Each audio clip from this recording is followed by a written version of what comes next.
मन का महत्व। वास्तव में हमारा मन हमारी मुक्ति और दासता दोनों का ही आगम बिंदु है। नरक और स्वर्ग का प्रवेश द्वार भी यही मन है।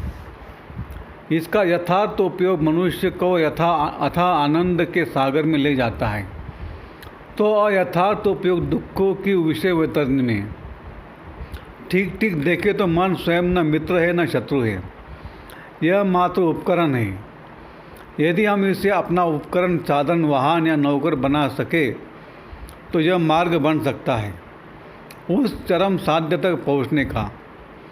सभी प्रकार की तरकीबें, विधियाँ, प्रयास, नियम तथा धारणाएं इसी समस्या के समाधान में जुड़े हैं कि इच्छा मात्रम अविद्या अर्थात निर्विचार की स्थिति कैसे बने।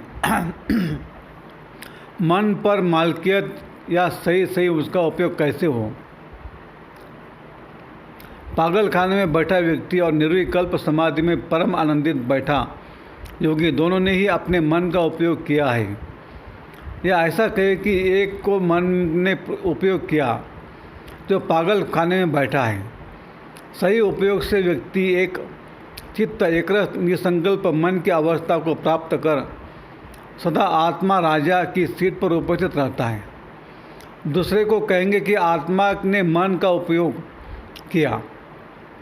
मन के गलत उपयोग से व्यक्ति विखंडित चित्त में भीड़ की तरह परस्पर विरोधी संकल्पों के शोरगुल के साथ पागल मन के रूप में उपस्थित रहता है और मालिक आत्मा अनुपस्थित सी रहती है।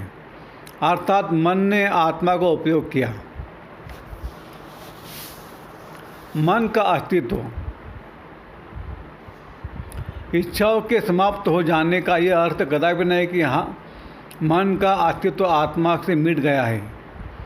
इसका अर्थ है मन का उपकरण की तरह हो जाना, ताकि मालिक की तरह जब ज़रूरत है तब उसका उपयोग किया जा सके।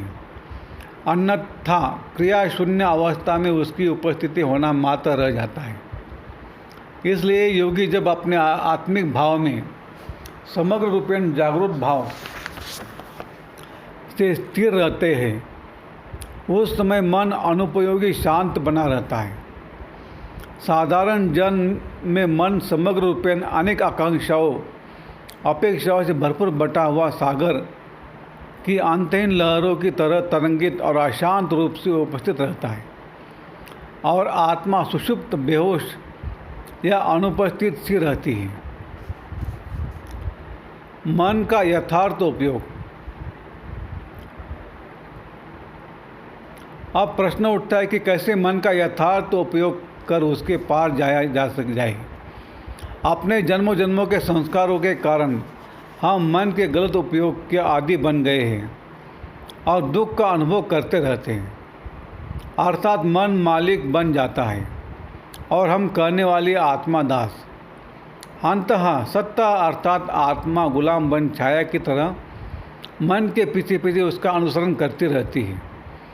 जब आत्मा मन से कहती है रुको, तो भी मन उसकी आज्ञा को नहीं मान अतीत और भविष्य में चलता रहता है। या दूसरे अर्थों में यह कहे कि मन आत्मा को आज्ञा देता है कि परिचय की तरह मेरे पीछे पीछे चलो। मन जो एक उपकरण था, दास की तरह होना चाहिए था, वो आत्मा का मालिक बन गया। जैसे हाथ, पैर तथा शरीर के अन्य अंग हमारी आज्ञा से गति करते हैं।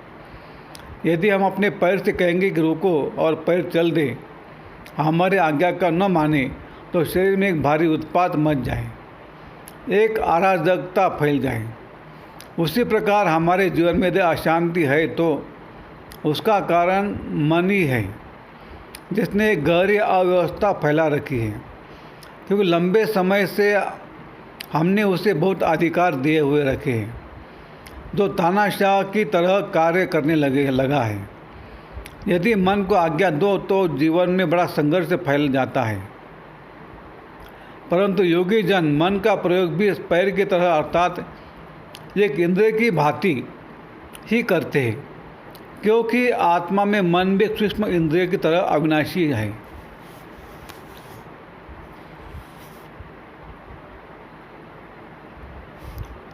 मन उपकरण या सूक्ष्म इंद्रिया है। मन अर्थात स्मृति। मालिक आत्मा किसी से बातचीत करे, ज्ञान सुनाए तो उसे स्मृति अर्थात मन की ज़रूरत तो पड़ेगी ही, लेकिन वे मात्र उपकरण की तरह उसका प्रयोग कर फिर उसे रख छोड़ते हैं। उसका मन दर्पण की तरह रहता है, लेकिन सर्वसाधारण का मन फोटो फिल्म रील की तरह है। यदि आपके सामने कोई आ जाए तो उसके जाने के बाद आपके मन में उसकी बातचीत, उसकी तस्वीर की यादें चलती रहती हैं। वह स्मृति में छप जाती है, परंतु महान आत्माओं का मन दर्पण की तरह होता है। व्यक्ति या बातें आई तो आई, गई तो गई। इसलिए मन जो आत्मा की सूक्ष्म इंद्रिया है, उस पर आत्मा का स्वामित्व बनाना ही मनुष्य की सफलता है। मन की समाप्ति से हमारा तात्पर्य है मन की मालिक के रूप में समाप्ति और उपकरण के रूप में दास के रूप में रहने जैसी उपस्थिति है। इसलिए मन के संरचना तंत्र को हमें अच्छी तरह समझना होगा।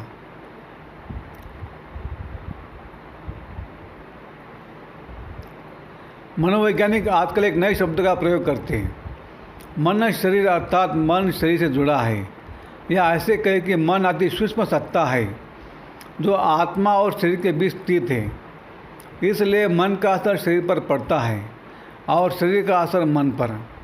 मन पर हमारी मालिकियत हो, इसके लिए हम बहुत से ज्ञान बिंदुओं का विश्लेषण करेंगे, लेकिन हम यहाँ पर लक्ष्य प्राप्ति को साधना की एक महत्वपूर्ण बात पर व्याख्या करेंगे।